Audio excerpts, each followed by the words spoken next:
Hola, buenas tardes. Saludos cordiales a todos quienes estén expectando esta presentación. Mi nombre es Hugo Carrasco, estudiante de cuarto semestre de la carrera de Derecho de la Universidad Técnica Particular de Loja. El presente trabajo corresponde a la materia de práctica 1 Servicio Comunitario, proyecto de vinculación que tiene que ver con la garantía de derechos digitales de los jóvenes de la sociedad de la información. Cabe recalcar que esta actividad es netamente informativa en lo que respecta a una problemática que tiene que ver con las estafas, fraudes y extorsiones informáticas. Esta presente investigación va a tener como objetivo fundamental el despejar las dudas que los miembros de la comunidad ecuatoriana pueden tener sobre los debidos procesos que deben realizar para ejecutar las sanciones que se imponen a los delitos informáticos dentro del marco legal ecuatoriano. Para ello, será de suma importancia concientizar a la sociedad sobre los riesgos y consecuencias a los que pueden enfrentarse dentro de los distintos medios digitales. Y para ello se ofrecen alternativas que facilitan a las posibles víctimas de delitos informáticos identificar una alerta de posible fraude, estafa o extorsión informática, con el fin de prevenir un inconveniente y defenderse en caso de verse afectados. Es de hecho que los ciberdelitos son más comunes de lo que se puede llegar a pensar. Por ello, es fundamental que la ciudadanía en general tome precauciones en cuanto a la seguridad de su información, mediante el debido conocimiento de los distintos tipos de delitos informáticos, tanto sus definiciones generales, derechos digitales reconocidos en Ecuador, sus problemáticas, causas y efectos y medidas tomadas por el Estado para solventar dichas problemáticas posibles y también posibles consecuencias. Cómo define el Código Orgánico Integral Penal a quienes son víctimas y cómo también se sancionan con multas o penas privativas de libertad a los denominados hackers o ciberdelincuentes. Hoy en día, las computadoras se utilizan no solo como herramientas auxiliares de apoyo a diferentes actividades humanas, sino que ahora son utilizadas como un medio eficaz para obtener y conseguir información, misma que utilizan los delincuentes o conocidos como ciberdelincuentes para aprovecharse de las personas, robando su información y beneficiarse con ello. El efecto de los delitos informáticos pueden ser bastante perturbadores para las víctimas, y no necesariamente solo por razones económicas, ya que las víctimas pueden sentir que su privacidad ha sido violada y al mismo tiempo se sienten impotentes por no poder hacer nada al respecto. Es lamentable que a medida que crece la tecnología, es muy previsible que aumente las incidencias de los delitos informáticos, considerando también que todos los delitos informáticos involucran a la computadora, la persona que la maneja y la persona detrás de ella como víctima. Solo depende cuál de los dos es el objetivo principal. Por lo tanto, el computador se verá como un objetivo o herramienta por la simplicidad en muchas veces de ser bastante vulnerable. Un ejemplo sería la piratería informática, que implica atacar la información con derechos de autor y crear parches o copias exactas para utilizar sistemas privados, obtener recursos económicos y asimismo como el acceso a otros recursos. Estamos presentes en un mundo que cambia rápidamente. Antes estábamos seguros que nadie podía acceder a nuestra vida privada, pues la información solo era para los registros. Esto quedó en el pasado y con ello a lo que también nuestra llamada intimidad. La explosión de las industrias computacionales y de comunicaciones ha permitido la creación de un sistema que puede guardar grandes cantidades de información de una persona y transmitirlas en muy poco tiempo. Cada vez más y más tienen acceso a esta información sin que las legislaciones sean capaces de regularlos. Muchos delitos ya no ocurren en el mundo real, sino en el cibernético. Son los llamados ciberdelitos, delitos informáticos o delitos por Internet. Internet, la red de redes, se ha convertido en un terreno abandonado para toda clase de infracciones de la ley. Allí consisten varias modalidades de delito, de las más clásicas hasta las más modernas. Los ciberdelitos por Internet son difíciles de perseguir, ya que los delincuentes actúan amparados con el anonimato que propicia el Internet. Además, el hecho de que el delito puede cometerse en un país y el delincuente estar en otro, dependiendo de la situación. Los delitos informáticos. Ahora hablaremos de las definiciones generales.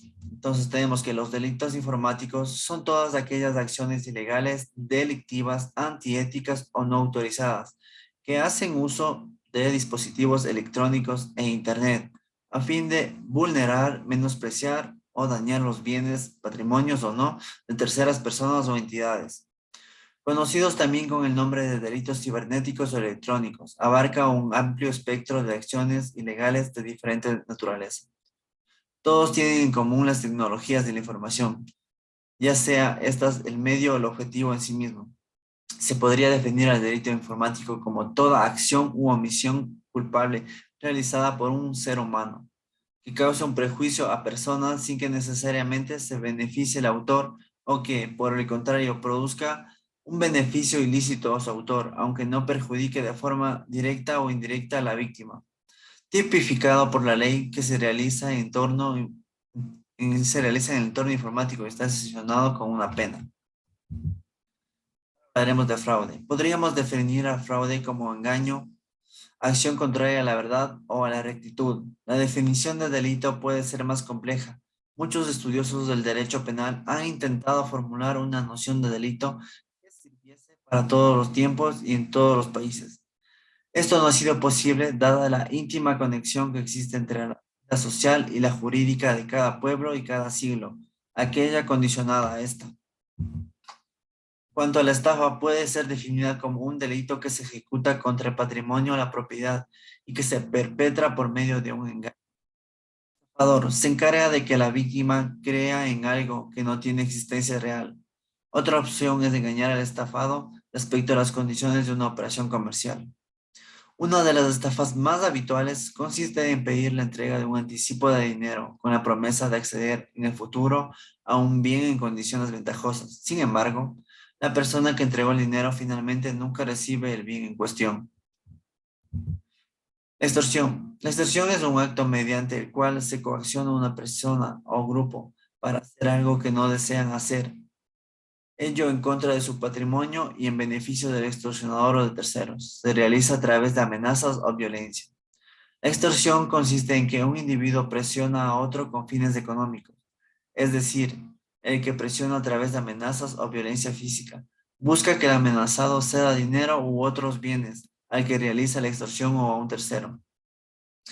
Este tercero puede ser alguien que haya contratado al extorsionador. Esta práctica es ilegal y constituye un delito recogido en los respectivos códigos penales de diferentes países. Ahora vamos a hablar sobre los derechos digitales reconocidos en Ecuador. Entre los derechos digitales que nuestra legislación reconoce y protege tenemos derecho a la intimidad en el ámbito laboral. Permite a los trabajadores tener derecho a la protección de su intimidad frente a los dispositivos digitales de video, vigilancia y grabación de sonidos en lugar de trabajo y sistemas de geolocalización. Derecho a la neutralidad de Internet. Los proveedores de servicios de Internet deberán ser transparentes en su oferta de servicios, evitando discriminar a los ciudadanos por motivos técnicos y económicos. Derecho a la seguridad digital. Derecho de los usuarios a la seguridad en las comunicaciones que realicen a través de Internet. Derecho al olvido en búsquedas en Internet, servicios de redes sociales y equivalente. Los motores de búsqueda en Internet deben eliminar los resultados que surgen a partir del nombre de una persona cuando haya datos inexactos, no pertinentes, no actualizados.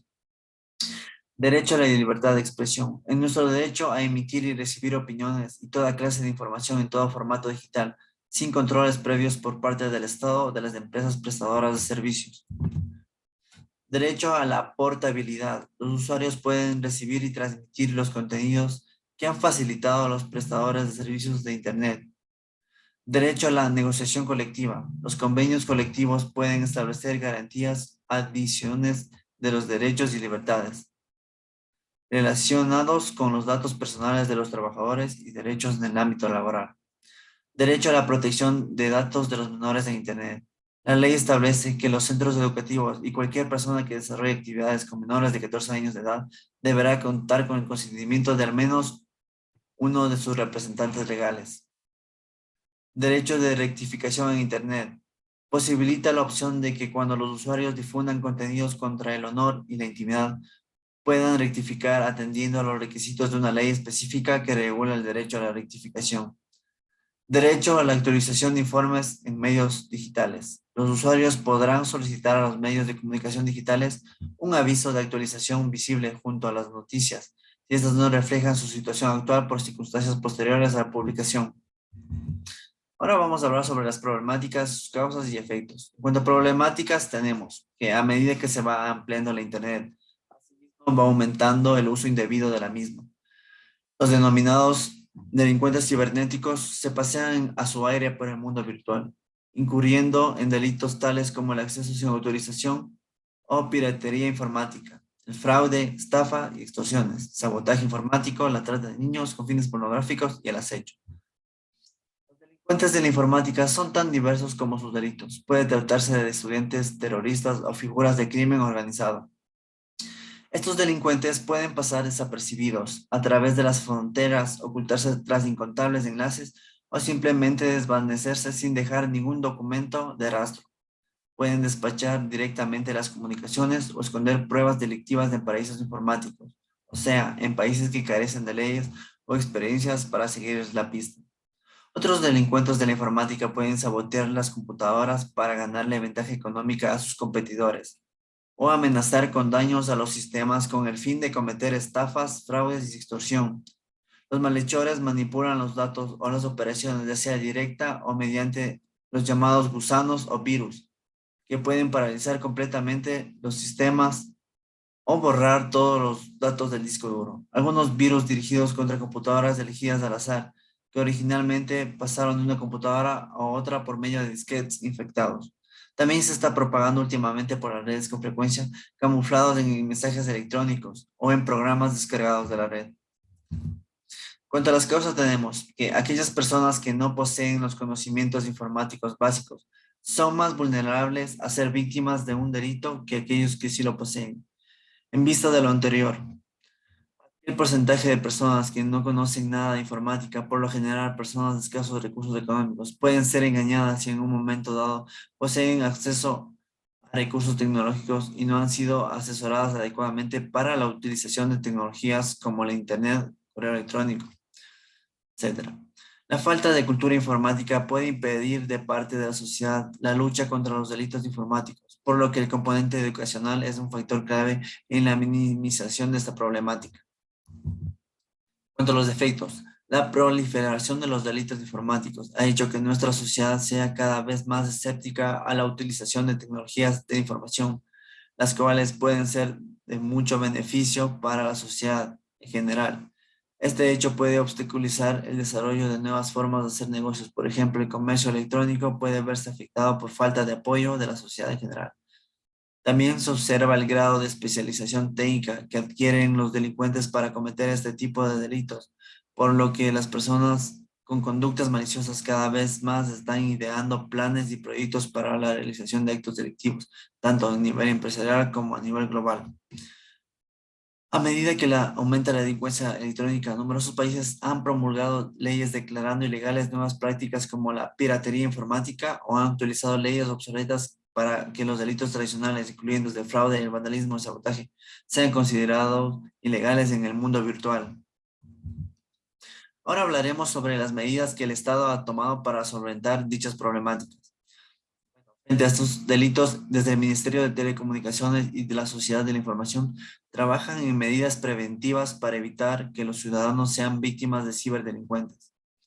La Unión Internacional de Telecomunicaciones maneja una clasificación por etapas a escala mundial en cuanto a avances de seguridad en la red, que son iniciación, 96 países, maduración, 77 países y 21 estados que lideran este rango. Los países, de acuerdo a esta organización, vienen trabajando en 5 pilares fundamentales que se denominan medidas jurídicas, técnicas, organizativas, creación de capacidades y operación. Según el Índice Global de Seguridad del 2017 de la UIT del 6 de julio de 2007, Ecuador se encuentra en etapa de maduración, pues está desarrollando compromisos complejos en favor de la prevención de este tipo de delitos que incluyen la participación en iniciativas y programas de seguridad cibernética. El país está ubicado en el puesto 66 del ranking mundial de ciberseguridad noveno en el continente americano y sexto en Latinoamérica. Por otro lado, la Organización de los Estados Americanos, en su informe de ciberseguridad de 2016, precisó que Ecuador avanza en los últimos años en el fortalecimiento de su capacidad de prevención y actuación para el manejo de amenazas. Entre las gestiones ejecutadas se destaca el Código Integral Penal para el combate de la delincuencia cibernética y el funcionamiento del Centro de Respuesta a Incidentes Informáticos del Ecuador, que se constituye como un equipo de respuesta ante incidentes de seguridad a nivel nacional. La prevención de estos delitos se realiza mediante reportes de vulnerabilidades que se dirigen a quienes ofrecen servicios de telecomunicaciones para que adquieran conocimientos de las debilidades encontradas en sus redes y adopten las medidas necesarias para evitar ser víctimas de los conocidos hackeos. Por otro lado, a través de los reportes de incidentes se busca solucionar o mitigar inseguridades explotadas por los hackers. Todos los días desde Alcatel se gestionan y notifican los reportes a las empresas prestadoras de servicios de telecomunicaciones con el objetivo de contribuir en el incremento de defensas de seguridad en las redes a las que la ciudadanía accede a través de sus servicios. Además, la Agencia de Regulación y Control de Telecomunicaciones propuso una normativa de gestión de respuesta a incidentes y vulnerabilidades informáticas, con el objetivo de establecer compromisos y obligaciones por parte de los prestadores de servicios de telecomunicaciones para la atención de los incidentes y vulnerabilidades que se pueden presentar en sus redes o usuarios, a fin de contribuir con la seguridad de las mismas. El Gobierno Nacional, por medio de sus entidades del sector de telecomunicaciones, trabaja para ofrecer más protección a los usuarios de las tecnologías informáticas de la comunicación, considerando que son ejes transversales de desarrollo de los ciudadanos, permitiendo la construcción de la sociedad de la información y el conocimiento. Finalmente, concluyendo con este trabajo, debido a la naturaleza virtual de los delitos informáticos, puede volverse confusa la tipificación de estos, ya que a nivel general se poseen pocos conocimientos y experiencia en el manejo de esta área. Desde el punto de vista de la legislatura, es difícil la clasificación de estos actos, porque la creación de instrumentos legales puede no tener resultados esperados, sumado a que la constante innovación tecnológica obliga a un dinamismo en el manejo de las leyes relacionadas con la informática. También los delitos informáticos. Cabe indicar que obtienen el reconocimiento de una actividad criminal. De a poco, parte del Internet se ha convertido en ciberdelincuencia y para ser apuntado mucho más a los países en desarrollo, por lo que no van a poder ser frenados con facilidad. Los índices de criminalidad o delitos fuera de línea se han reducido en cierta medida de las naciones en desarrollo, debido a que muchos de los criminales no manejan alta tecnología. Los delitos actualmente se realizan a través del uso de tecnología, por lo que es más difícil dar con sus responsables. También es destacable que la delincuencia informática se apoya en el delito instrumentado por el uso de computadora a través de redes telemáticas y la interconexión de la computadora. Aunque no es el único medio, las ventajas y las necesidades del flujo nacional e internacional de datos que aumenta de modo creciente aún en países latinoamericanos conlleva también a la posibilidad creciente de estos delitos.